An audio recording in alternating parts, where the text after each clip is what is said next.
사랑합니다. 어제도 늦게까지 제자훈련 신앙성장 프로그램이 진행되는 것을 보았습니다. 또 그 외에 전도폭발 훈련과 또 각 부서 제자훈련 등이 진행되고 있습니다.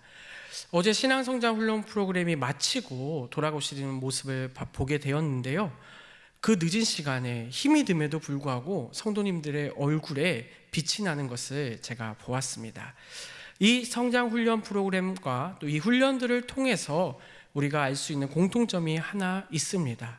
바로 이것을 통해서 우리가 영적 성장을 이루어 나갈 수 있다는 것입니다. 육체적으로는 너무나도 힘이 들지만 기쁜 마음으로 참여하고 있기에 그 얼굴이 너무나도 빛이 났습니다.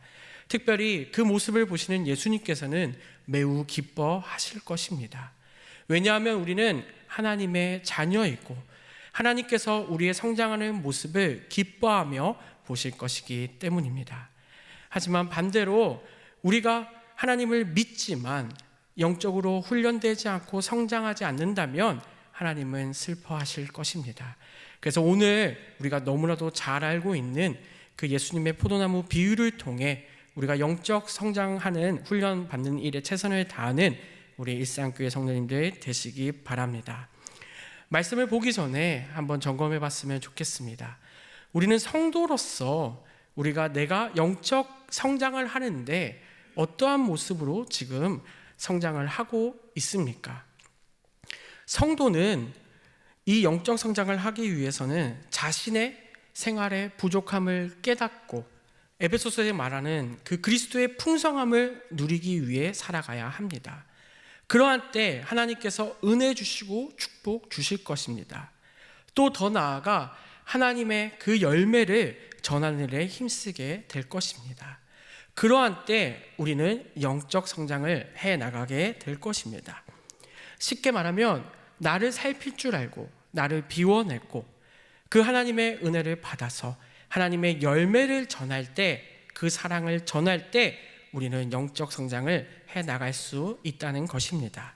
시편 107장 9절을 한번 제가 읽겠습니다. 그가 사모하는 영혼에게 만족을 주시며 줄인 영혼에게 좋은 것으로 채워 주심이로다. 아멘. 하나님의 은혜는 줄인 영혼, 굶주린 자를 위해서 있습니다. 나의 삶에 부족함을 느끼지 못하는 자는 그리스도의 풍성함을 누릴 수 없습니다. 그리고 영적 성장을 해 나가기가 쉽지 않습니다.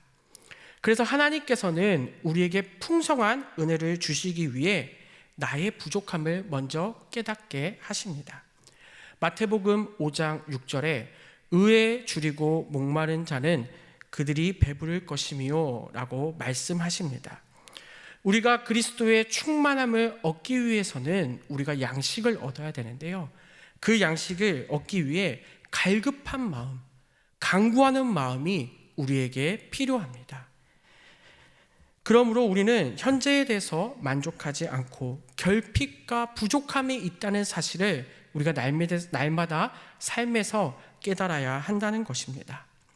오늘 본문을 이제 살펴볼 텐데요. 오늘 본문은 성도님들께 예수님이 믿는 사람들에게 말하고 있는 장면입니다. 특별히 구약에서 먼저 포도나무 비유가 등장을 하는데요. 이때 이 포도나무 비유를 통해 하나님이 어떠한 분인지를 우리가 알 수 있습니다. 이사야 5장 1절의 말씀에 보면 하반절에 포도원이 있는 땅은 기름진 산이라고 이야기합니다.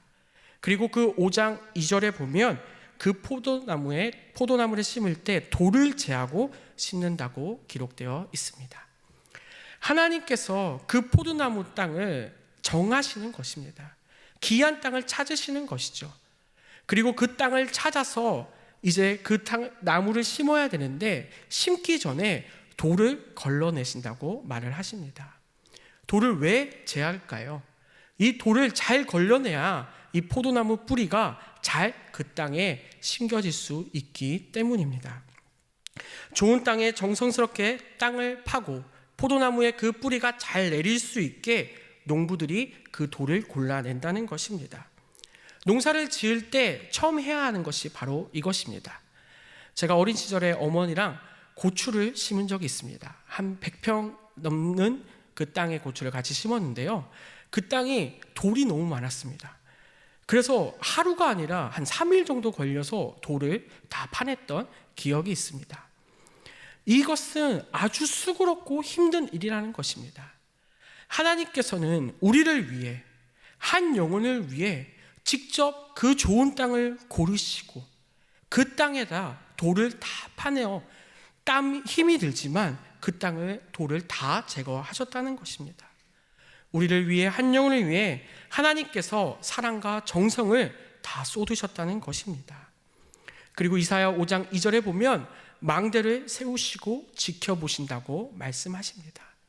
그 망대 가운데서 하나님이 우리를 바라보시고 우리를 지켜주신다는 것입니다. 이 사실을 믿으시기 바랍니다. 하나님께서는 이 포도나무를 세우고 지으실 때 그만큼 영혼을 사랑하고 그 정성으로 지으셨다는 것을 기억하시기 바랍니다. 요한복음 오늘 본문 5장 1절에 맨 처음에 보면 예수님께서는 참 포도나무라고 말씀하십니다. 여기서 참 포도나무는 진짜 포도나무라는 뜻이 아닙니다. 이때 포도나무는 이스라엘에 두 가지 종류가 있었습니다. 이것은 참 포도나무와 들 포도나무가 있었습니다. 들 포도나무는 쓴맛이 나고 신맛이 나는 우리가 먹을 수 없는 그 포도나무입니다. 그럼 반면에 이 참 포도나무는 이스라엘 백성들에게 너무나도 중요한 포도나무입니다. 이스라엘 백성들은 이 포도나무에서 포도주를 만들어냅니다. 참 포도나무는 달기 때문에 매일 식사할 때 꼭 필요한 바로 그 포도나무였던 것입니다. 예수님께서는 친히 참 포도나무가 되셔서 우리에게 영양을 공급해 주신다는 것입니다. 뿌리부터 시작해서 영양을 섭취해서 가진 우리에게 모든 것을 공급해 주시는 분이 예수님이심을 믿으시기 바랍니다. 우리가 언제나 이 사실을 깨달아야 합니다. 내가 예수님을 만난 후에 내 스스로 살아가는 것이 아니라 내 모든 삶에 주님께서 공급하지 않으시면 살아갈 수 없다는 것입니다. 주님께서 우리를 용서해 주셔야만 우리가 용서받는 것입니다. 주님께서 우리에게 평안을 허락하셔야만 우리에게 평안이 있을 것입니다. 주님이 우리의 삶을 인도하셔야만 우리가 살아갈 수 있다는 것을 믿으시기 바랍니다. 그래서 하나님을 믿는 자들이라면 내 의지, 내 욕심대로 살아갈 수 없다는 것입니다. 우리의 나무 되신 하나님 예수님께서 우리를 도우시고 우리를 공급하신다는 사실을 믿으시기 바랍니다. 2절에 보면 예수님이 이렇게 잔인하실까 생각할 정도로 무섭게 말씀하십니다. 제가 읽겠습니다. 물은 내게 붙어 있어 열매를 맺지 아니하는 가지는 아버지께서 그것을 제거해 버리시고 물은 열매를 맺는 가지는 더 열매를 맺게 하려 하여 그것을 깨끗하게 하시느니라. 아멘. 이 말씀은 아까 서두에 말씀드린 것처럼 나의 부족함을 내가 느껴야지만 이해할 수 있습니다. 우리는 살아가면서 내 삶에 만족하며 살아갈 때가 많습니다. 하지만 그것이 나를 망칠 수 있다는 것을 우리가 조심해야 합니다. 부족을 느끼지 않는다면 우리는 열매 맺는 것이 쉽지 않을 수도 있습니다. 고추밭에 가면 고추잎을 막 따냅니다. 제가 어릴 때 깜짝 놀랐습니다. 저렇게 많은 잎을 떼내어도 고추가 잘 자랄 수 있을까? 할 정도로 고추잎을 막 따내더라고요. 그런데 그게 그 고추가 잘 자라게 하는 기술이었던 것입니다. 잘 잎들을 잘 따내야 그 고추들이 더욱더 풍성하게 자라게 된다는 것입니다. 싱싱한 가지에 좋은 열매를 맺기 위해서 그것들을 잘 제거해야 한다는 것이죠. 아무리 좋은 가지라도 시간이 지나면 버려야 할 것들이 생기게 될 것입니다. 좋은 가지도 있지만 악한 기질이 나타날 때가 있기 때문입니다. 우리에게 악한 기질이 무엇입니까? 불평, 분노, 불만, 시기, 질투. 우리는 하나님을 믿으면서 하나님의 그 성품대로 살아가려고 애쓰지만 나도 모르게 하나님을 쫓지 못했을 때 우리에게 이런 악한 기질이 나타날 때가 있다는 것입니다. 물론 이것이 보일 때마다 하나님께서 우리를 제거한다는 것이 아니라 우리가 가지치기를 잘해서 그런 악한 기질을 주의하며 우리가 하나님의 그 바르게 성장하길 원하는 하나님의 간절한 마음인 것입니다. 그렇다면 왜 우리가 가지치기를 잘해서 이 악한 기질들을 버려야 할까요? 이유는 너무나도 잘 알고 있습니다. 바로 좋은 열매를 맺기 위해서입니다. 하나님과 예수님의 관심이 어디에 있을까요? 우리가 하나님의 그 가지로서 좋은 열매 맺기 원하시는 것입니다. 우리가 잘 성장해야 하는 이유가 무엇일까요? 바로 좋은 열매 맺기 위해서입니다. 그리고 이것을 우리가 혼자 하는 것이 아니라 하나님께서, 농부 되신 하나님께서 반드시 도우실 것입니다. 왜냐하면 주님이 원하시는 일이 바로 열매 맺는 일이기 때문입니다. 열매 맺는 것은 그리스도의 풍성함을 전하는 것입니다. 오늘 본문 다 읽진 않았지만 9절, 10절, 12절에 이것을 사랑으로 표현하고 있습니다. 그리스도의 풍성함을 전한다는 것이 무엇입니까? 바로 사랑을 전하는 것입니다. 성경의 역사는, 하나님의 역사는 사랑으로 시작되었고 사랑으로 끝맺습니다. 이 사랑을 하나님께서 우리에게 보여주셨고 우리는 이 사랑받은 것을 기억하며 이 사랑의 열매를 전하는 우리 모두가 되었으면 좋겠습니다. 사랑이 없는 것은 하나님 앞에서 아무 의미가 없을 것입니다. 특별히 우리에게 11월 3일을 허락하셨습니다. 새생명 주제가 얼마 남지 않았습니다. 우리에게 참 감사하게도 이 사랑의 열매를 맺게 할 귀한 시간이 주어졌습니다. 이 시간을 우리가 소중히 여기시고 이것이 하나님께서 주신 사명이라고 기억하며 우리가 이 열매를 맺는 일상교회 성도님들 되었으면 좋겠습니다.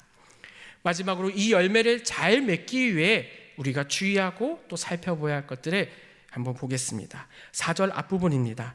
내 안에 거하라, 나도 너희 안에 거하리라. 가지가 포도나무에 붙어 있다는 것은 생명의 근원이 나무에 있다는 것입니다. 그 나무에게는 뿌리가 있습니다. 이 뿌리가 깊이 내려야 합니다. 우리는 정말 하나님과 친밀한 교제를 하고 있습니까? 하나님께 딱 붙어서 우리는 하나님께 그 영양분을 공급받고 있습니까? 우리가 뿌리를 제대로 내지 못한다면 우리는 굳어질 것이고 가지가 자라지 못하게 될 것입니다. 그렇기에 우리는 더욱더 하나님께 마음이 향하기를 원합니다. 우리 말씀 요한일서 2장 15절 16절 보겠습니다. 이 세상에 있는 것들을 사랑하지 말라. 누구든지 세상을 사랑하면 아버지의 사랑이 그 안에 있지 아니하니 이는 세상에 있는 모든 것이 육신의 정욕과 안목의 정욕과 이상의 자랑이니 다 아버지께로부터 온 것이 아니요 세상으로부터 온 것이라. 영적 성장이 무엇입니까? 하나님께 딱 붙어 있는다는 의미가 무엇입니까? 나의 부족함을 잘 이해하고 내가 먼저 그것을 깨닫고 하나님의 성품을 닮아 살아가야 하는 것입니다. 그러한 때 우리에게 하나님의 성품이 채워질 것을 믿으시기 바랍니다. 그리고 더 나아가 세상에 있는 다른 것들을 우리는 버릴 줄 알아야 합니다. 우리 자신이 세상 것에 집착하지 않고 날마다 비우려고 버리려고 애를 쓸 때 하나님의 성품이 우리 안에 채워지게 될 것을 믿습니다. 나를 지금도 점령하고 있는 것은 무엇입니까? 혹시 내가 점령당하고 있는 나의 악한 기질은 무엇입니까? 그것을 제하시길 바랍니다. 그것을 제하여 버릴 때 우리는 영적 성장을 가져올 수 있을 것입니다. 먼저 비울 것을 비우고 버릴 것을 버려서 하나님의 성품으로 채워지기 원합니다. 그렇다면 어떻게 그것들을 우리는 잘 버려나갈 수 있을까요? 그것은 하나님의 사랑 안에서 우리가 하나님께 딱 붙어 있을 때입니다. 성령 충만할 때, 내가 하나님께 붙어 있을 때 나를 보게 될 것이고 나의 연약함, 나의 악한 기질들을 바꾸게 될 것입니다. 버릴 수 있게 될 것입니다. 그러한 때 우리는 하나님 안에서 성장하게 될 것이고 하나님이 원하시는 열매를 맺게 될 것을 믿으시기 바랍니다. 이사야 5장의 말씀으로 다시 한번 돌아오겠습니다. 2절 후반부에 보면 좋은 포도 몇 개를 팔았더니 들포도를 맺었다고 이야기합니다. 4절에도 들포도를 맺은 것을 보고 하나님이 탄식하신다고 말씀하십니다. 우리는 들포도를 맺지 않았으면 좋겠습니다. 하나님이 기뻐하시는 참 포도나무 안에서 우리가 그 가지로 열매를 맺는 우리 모두가 되시기를 바랍니다. 사랑하는 성도 여러분, 사랑의 포도 열매를 맺는 것이 우리의 사명임을 기억하시기 바랍니다. 우리는 나를 비우지 못하고 깨닫지 못해서 생활할 때, 살아갈 때 신포도, 들포도를 외치며 살아갈 때가 많지 않습니까? 악한 기질을 발견하고 그 악한 기질을 버려서 참 포도나무 열매를 맺어가는 우리 모든 성도님들 되었으면 좋겠습니다. 말씀을 맺겠습니다. 사랑하는 성도 여러분, 우리는 어떻게 악한 기질을 버릴 수 있을까요? 남들이 모르는 죄, 깊숙이 숨겨버리고 싶은 죄를 우리는 짓고 살아갑니다. 이것은 하나님께 드러나지 않고서는 비울 수가 없을 것입니다. 그렇게 우리는 더욱더 하나님께 달라붙어야 합니다. 하나님, 내 죄를 발견하게 하시고 이 죄를 버릴 수 있게 해달라고, 도와달라고 하나님께 간절히 붙어야 합니다. 그러한 때 나의 연약함은 드러나게 될 것이고 세상에 속한 나의 그 악한 기질들은 비울 수 있게 될 것입니다. 그리고 그것을 비워내야만 우리가 영적으로 성장할 수 있게 됩니다. 오늘 이 밤에 우리가 기도하시며 이 은혜를 누리는 우리 일상교회 성도들이 되시기를 바랍니다. 그리고 하나님이 주시는 기쁜 참 포도나무의 열매를 맺어가는 우리 성도님들 되시기를 간절히 바랍니다.